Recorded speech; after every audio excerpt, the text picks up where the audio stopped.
Yu-Gi-Oh! Regionals are finally back, everybody. Don't make the 30% of you guys have not smashed the crap out of that subscribe button. Smash it so we can get to 103,000. We're really close, alright? So, my regional experience back. What we played for our very short time at the regional, and some of the things that I have heard from events. So let's talk about the things that I've heard out of this weekend. So 680 players at the Philly regional, 580 at the Indy regional. We capped out in Indy, by the way. I believe there's 68, 69. From what I was reading, I think in North Dakota. Arizona had 200 plus. Those are the only ones off the top of my head that I have knowledge for. Now, and Florida also happened this weekend as well. Now, with that all being said, out of the Florida regional, I heard there was a top 48 Sun Avalon list. And this is going to go for everybody here. If any of you guys performed and did well, top 32, you got an invite with something rogue or meta-ish, my inbox is open. Go on to Twitter, go on to Facebook, search for MCole40. Send me a message with this stuff because I love sharing this info and I love analyzing this stuff. So, Praying Kids, I believe, ended up winning the event in Florida from what I was told. So, with that being said, ladies and gentlemen, Sun Avalon getting top 48 out of 300 people. It might not seem like a large feat to anybody, but now that we have these large regionals back, now that you're seeing these 600, 500 man events, ladies and gentlemen, this is where Rogue starts to shine. This is what you've not seen in the last 2 years. This is one of the things I like to focus on in these styles of videos here and talk about within these things is Rogue can perform and do well. All right, so that's all that. And then Dino FTK with Phantasm, garbage, Machu Meku OTK and friends got 6th place out of 680 people out of the Philly regional. And I'll talk about that list a little bit later on as well, but I just wanted to say that's the stuff that I've heard out of this weekend. So kind of gotta wet the palate here a little bit and be like, that's impressive. All right, and if you were like, well, Robbie, there's so much more that happened. Yeah, I know there is, but I am only one person and my knowledge only goes as far as a couple Google searches and what people are willing to share with me. So that's why I said my door is open at this point. Now, the Indy regional experience. Now, I only went down to play one round. Well, I actually just wanted to go and see the community. This was our first regional back in 2 years. Most of you guys know I'm a night owl. I prefer, third shift hours, working, for myself during this time. So I woke up like midnight the night before, midnight. And I was like, well, me and my friend decided to go down to Indy. I wanted to go just to say hi to players. And, this is going to sound really weird, but I am somebody that the people in this community like talking to, like seeing, and I had a lot of positive comments from a lot of players like, holy crap, you actually came. I was like, well, yeah, just because I'm like on nights, I'm not going to be here for very long, but for what time I did have, I wanted to just kind of get out of the house, go down and mingle effectively.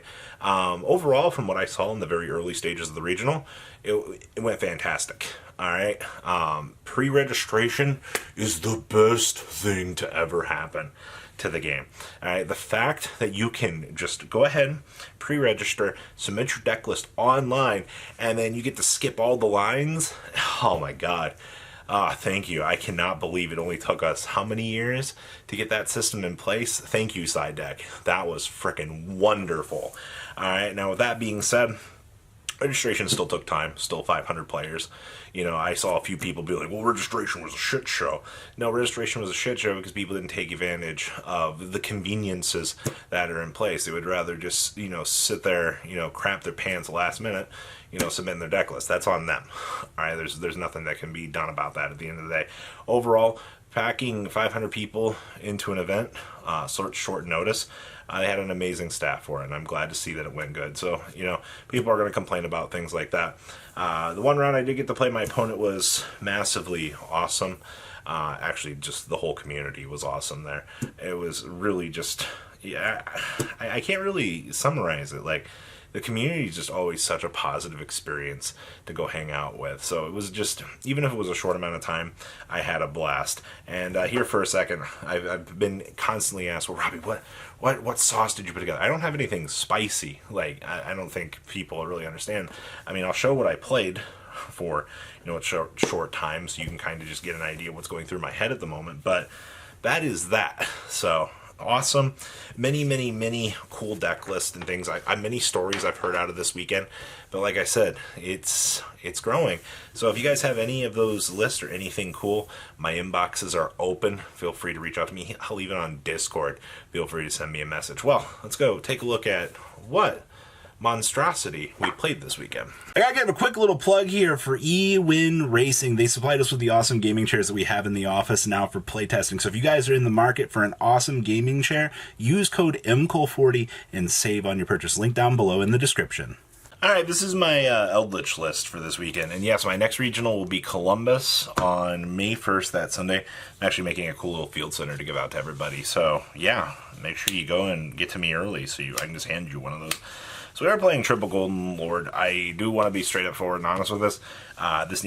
One of these needs to come out. I do want to play 2 of these, though three comes up in some scenarios. But I do want to cut one of these, and I want to put in the 3rd Gamma here. Now the only reason why I want to make that change was, it's really weird. The more that I've played this deck and kind of messed around with it, I always draw this guy. So I mean, if you do something, I mean, like you can tribute this off and then bring this back at least. At the end of the day, I feel like I'd rather have the 3rd Gamma in a lot of situations. So I guess it comes down to player preference though. But I already know that people are like, why are you only playing 2 Gamma as it is? Because truthfully, most of the time the 3rd one usually is a brick, especially like if there's a scenario where you lose your driver. Every Gamma you draw from that point on for the rest of the game is just effectively worthless. So I do understand that, but like, you do need things like this to be additional hand trap stoppers. You got to stop those big things and deploy bodies. So that's the thing. Like, I do want to test, 3 of this versus 2 of this, and we'll see how it is. But for the regional standpoint, I went with 3. All right. We played 1 Ecclesia. This was my only other monster. I still like this card, especially like when you go first. You don't have a normal summon in this deck. If you do go first, you can deploy this, at least get a punishment, because turn 1 of the game, you're not going to literally be doing anything crazy. Like, you'll be setting up and doing your thing. And, you play Nadir anyway, so, you can at least retrieve this back from the graveyard and do some other things. This card is nuts. This is the best draw power that we've ever seen. Holy crap. Laugh at your opponent. Thank you. This card is... I love it. It's so good. Only 2 Outland. I feel like 3 is a little bit bricky, honestly. 2 was fine for this build. We played 1 Black Awakening. I switched this out from the White Destiny. I guess you can make the argument between the 2 Golden Lords versus this, but I wanted to get the Golden Lord out to start Indra, and I felt that was important. 1 Nadir Servant, so you pull the Ecclesia back, and you can pop things on the opponent's field and Intis. Then we have Triple Scarlet, Triple Conch, 2 Hawkman, 1 Golden Land Forever, all basic stuff. Triple Skill Drain to laugh at your opponent. Triple Solemn Judgment to also laugh at your opponent. I know a lot of people like citing these, but I really like mating these. Triple Solemn Strike, I don't care about my life points. Triple Goes in Match, because this card is nuts against Prank Kids. And majority of the meta. We have also triple copies of Torrential Tribute. This card is nuts in this deck. And then we have 2 Dogmatica Punishments. I don't really need to explain like a lot of the trap board here. It's a lot of player preference and things along the way. Alright. What's my extra deck here? So we had 1 Link Spider. I think this was fine. This pretty much just let me step over my vanilla monsters. You can play Imduk too. It really just comes down to what you want to do. We have 1 Lina. This lets me basically just jack something light from my opponent's graveyard. It doesn't really come up too much. 1 Phoenix. This did come up. This has been coming up a lot in playtesting lately. This card's actually pretty stupid. Free discards, by the way. We also have 1 copy of the Blackluster Soldier. We We also have one copy of everybody's favorite Yield Titanclad. So you can punish. I actually punishmented this off so I could go search for Ecclesia. Oh man, that feels good. We also have Triple Anentis. Please don't ever play this deck without these. This card is nuts. Alright, we have one Pallades, one Zeus, one Ultimate Falcon, because we do side the other good card. And we have one Gustav, one Juggernaut Libby, one Wind Pegasus for recycling, and one Omega. Alright, all generic resources here. Side deck. This card. This is what it's like to chew 5 gum, ladies and gentlemen. Trimming off your opponent's stuff, you've never felt more powerful. This card is so good. Thank you for existing, Lava Golem. I'm also citing triple border. Honestly, I don't want to play this deck without border in some capacity. Like, this is just too much of a free win when it comes up. Only 2 Lord of the Heavenly Sky Prison. If you need it, you have access to it in the side deck. That's my logic. We also have one Harpy's Feather Duster for back row. We also have one Trap Trick and 2 Waking the Dragons. Now, I really like this.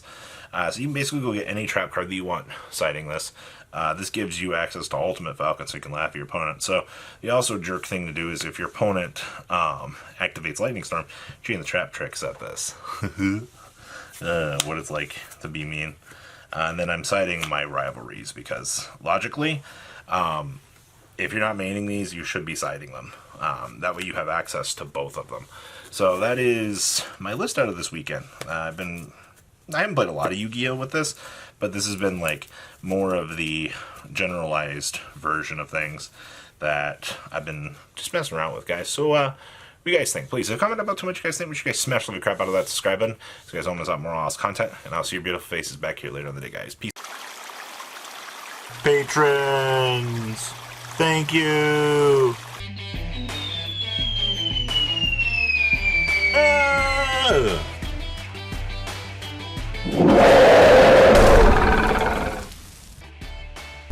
Thank you so much for watching. Check out these other videos.